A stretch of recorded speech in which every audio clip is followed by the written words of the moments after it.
যে তোমাকে ভালোবাসছে, তোমাকে গুরুত্ব দিচ্ছে, তোমার সাথে কথা বলার জন্য যে একটু সময় চাইছে, তাকে তুমি অবহেলা করো না।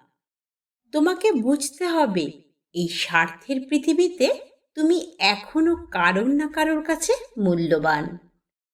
তবে আজ যাকে তুমি অবহেলা করছো, তোমার অবহেলা পেতে পেতে একদিন সেও কিন্তু নিজেকে বদলে নেবে। সেদিন কিন্তু তার কোনো খারাপ লাগা থাকবে না।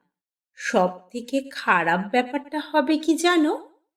আজ যাকে তুমি অবহেলা করলে, ঠিক একইভাবে তোমাকে অবহেলা করার জন্য ঈশ্বর আর একজনকে প্রস্তুত করে রেখেছেন। সে মানুষটাকে জানো, যাকে তুমি সবচেয়ে বেশি ভালোবাসবে। শুধু সময়ের অপেক্ষা।